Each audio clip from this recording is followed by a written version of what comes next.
بسم الله الرحمن الرحيم نحمده ونصلي ونسلم على رسوله الكريم اما بعد. منګه د مبتدا خبر تذکره شروع کړې و او مبتدا خبر څه احکامات منګه ویلو، لکه مثلا دا چې نکره به کله مبتدا جوړې دی شي، د هغې د تخصیص چې کوم دی وجوهات منګه ویلو. نن د مبتدا خبر مزید هغه څه احکامات وایو او د دې سره سره مخکې چې کوم دی نور هغه مرفوعات هغه به ان شاء الله تعالی ذکر کوو. د مبتدا خبر یو حکم دا دی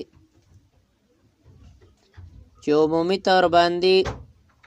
یوې مبتدا له یو خبري، لیکن کله نا کله چې خبر مبتدا مفردی نو خبرم مفردی، عمومی حکم خدا دی. خو کله نا کله د مبتدا خبر چې کوم دی جملم کېدی شي او د هغې وجه دا ده چې څنګه مبتدا باندې د مفرد حکم لګولی کېږي دقه شان د جملې حکم پې هم لګولی شي، لیکن اصل دا ده چې خبر مفردی.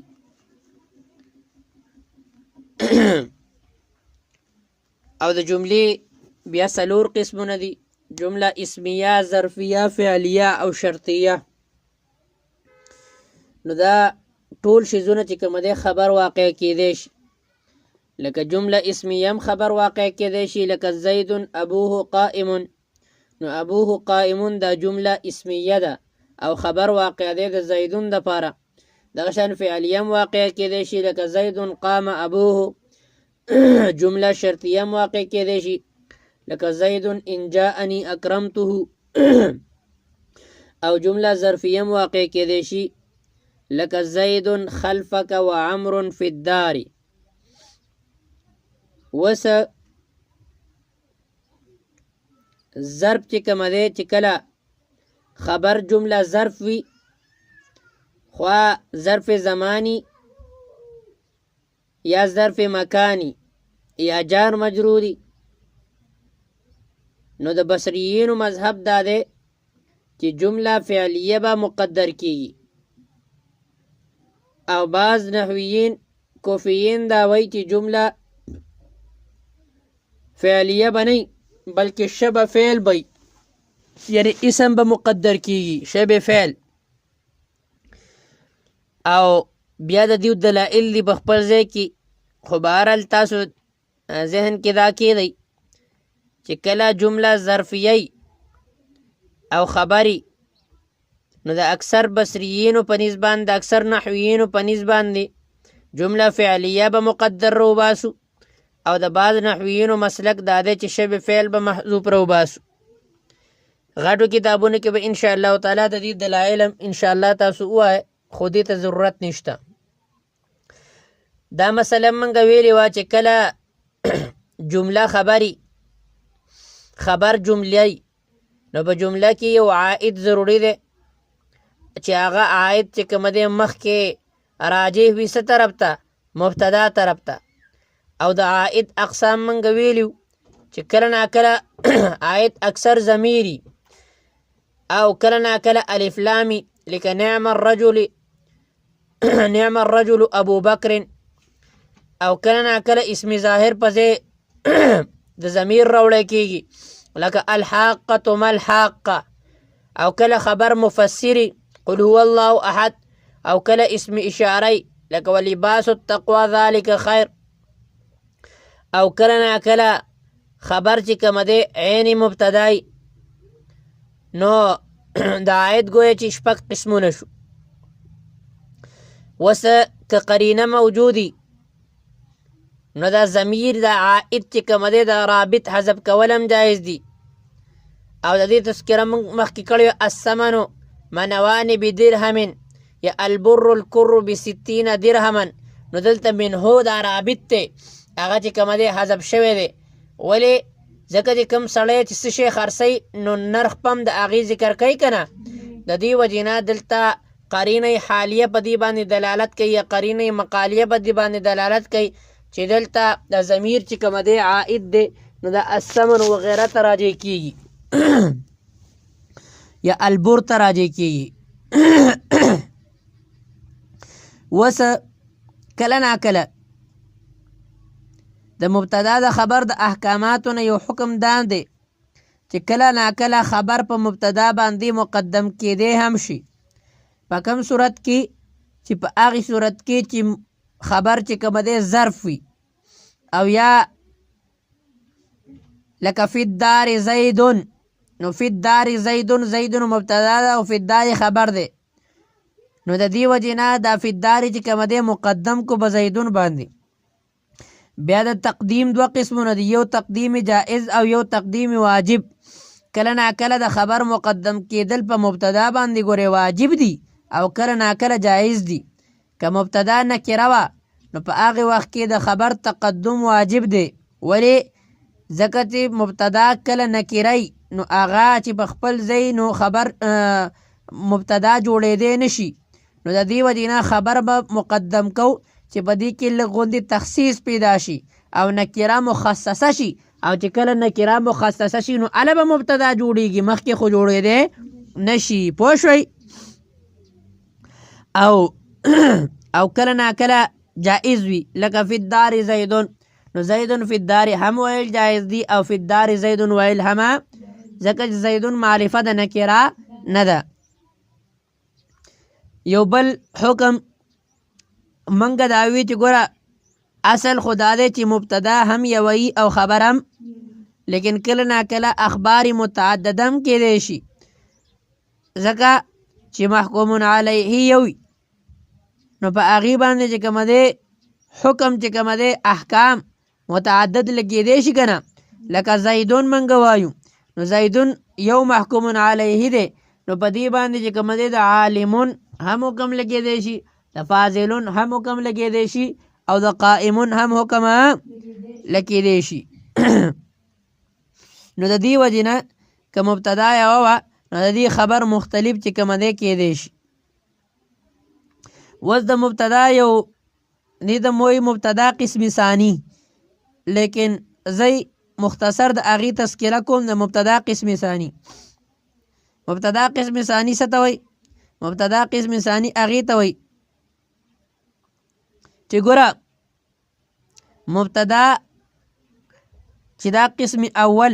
دا همیشه مستند الیه واقع کیږي، لیکن د مبتدا یو قسم ثانی دی چې هغه مسند واقع کیږي او هغې تعریف دا ده چې صیغه صفت چې هغه د حرف نفی او حرف استفهام نه بعد واقعي او دا اسم ظاهر له رفع ورکوي،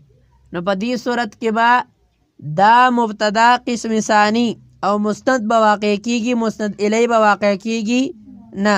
لکه ما قائم الزیدان،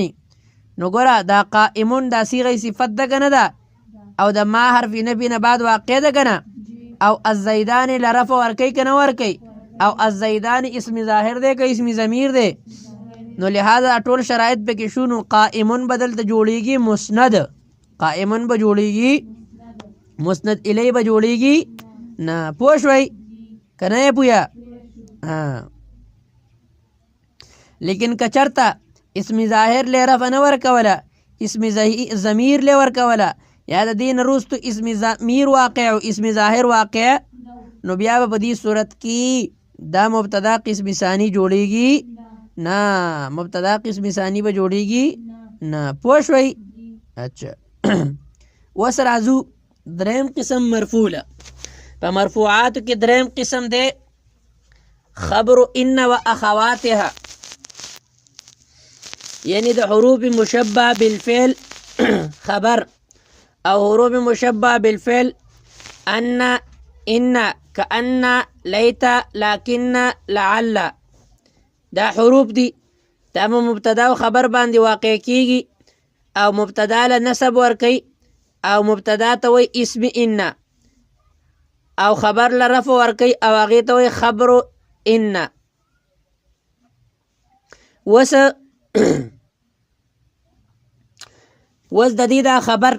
دا خپل خبر له رفع ورکوي، د دې وجې نه دا په مرفوعاتو کې دا شمار کو، لکه ان زیدن قائمون، نو قائمون و سوال دا راځي قائمون خو مخکم که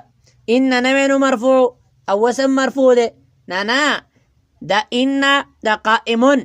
دا چې کوم دی مخکې مرفوع خو د عامل معنوي د وجې نه لیکن وس مرفوع دی د عامل وس پې ان داخل شوی ده که نه رفع د دې وجې نه راغلی ده عامل معنوي والا رفع ختمه شوې ده پوه شوئ اچھا وس د دې حروف مشبه بالفعل دی ته وایي د دې حروف مشابهت دی د فعل سره په څلورو څیزونو کې نمبر 1 په صیغه کې مشابهت دی لکه ان دا د فر په شان دی که نه دی نمبر 2 لکه په صورت کې مشابهت دی څنګه چې فعل ثلاثي رباعي کېدی شي دا حروف هم ثلاثي رباعي دی پکې لکه ان کأن لیت لكن دا ثلاثي مجرد دی لیکن لعل پکې رباعي مجرد دی رباعي مجرد دی او فعل هم داسې کېږي که نه کېږي لہذا په صورت کې مشابهت دی نمبر 3 معنن هم مشابهت دی لکه ان دا د حققت په معنا کې دی او حققت فعل دی که نه دی لكن د استدرکو په معنا کې ده لعل د ترجیت په معنا کې دی او دغه لیت د تمنیت په معنا کې دی او کأن د تشبهت په معنا کې دی لهذا معنن هم د فعل سره مشابهت دی او نمبر 4 عملن هم مشابهت ساتي څنګه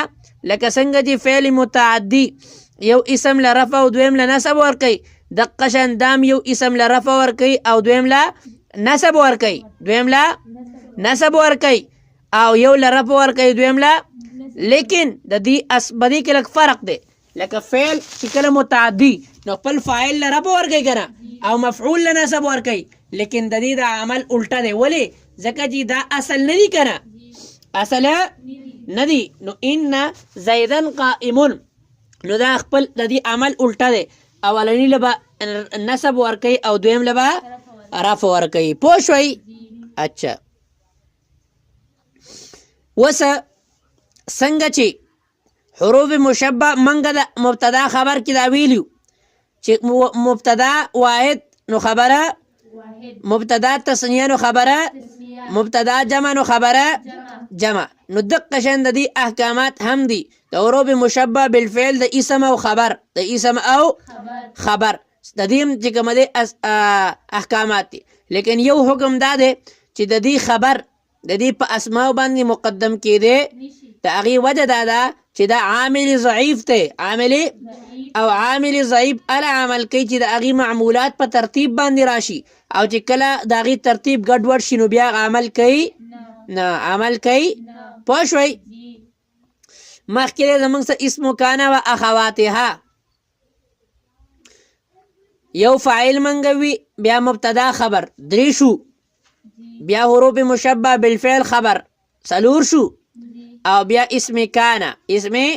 کان و اخواتها یعنی افعال ناقصه خبر دا افعال ناقصه اسم دا افعال ناقصه هغه چې کوم دی مرفوعي هغه صحیح لکه کان صار اصبح امسى اضحى زل بات راح آذى عاد غدا ما زال ما برح ما فتا من فك ما دام تقشن د دې اسم چې کوم دی صحیح او خبره منصوبي وسه د دې حکم احکام مثال خو کان زید قائما مخې ته رالی نو د دې اخبار چې کوم دی د دې خبرونه چې کوم دی چې ټول افعال ناقصه د دې خبرونه د دې په اسماء باندې مقدم کول جائز دي لکه کان قائما زیدون قائما خبرو او زیدون د دې اسمو او په هغې باندې د هغې اسم مقدم که ولې ځکه چې افعال ناقصه دا عامل قوي دی عامل ضعیف لکه د حروف مشبه بالفعل شان نه دی د دې وجې نه که د دې معمولات په ترتیب راشي نو هم به عمل کوي که بغیر ترتیب راشي نو هم به عمل کوي د دې په باره کې یو قاعده او ضابطه ذهن کې کیدو. ګوره د افعال ناقصه خبر په افعال ناقصه باندې مقدم کول جائز دي که جائز نه دي؟ یعنی بذات خود په افعال ناقصه باندې. نو د دې کې لږ تفصیل دی. تفصیل دا دی که افعال ناقصه د دې درې قسمونه موږ جوړ کړو. یو دا دی چې د هغې خبر په افعال ناقصه باندې مقدم کول هم جائز دي، په اسم باندې مقدم کول هم هغه لکه کانا، سارا، ازبا، امسا، ازها دا وغیره وغیره الفاظ دي. او د هغې وجه دا ده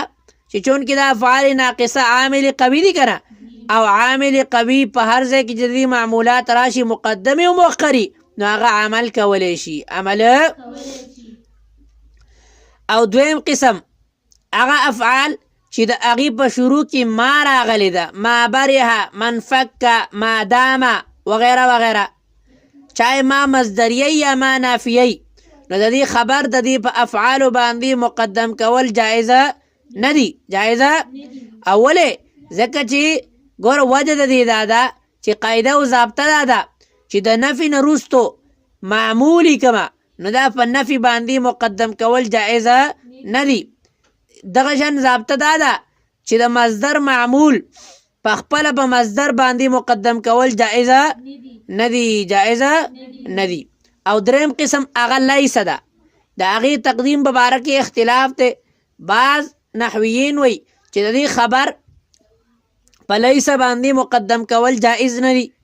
او بعض وی چې جایز دي، بعض وی څه دي؟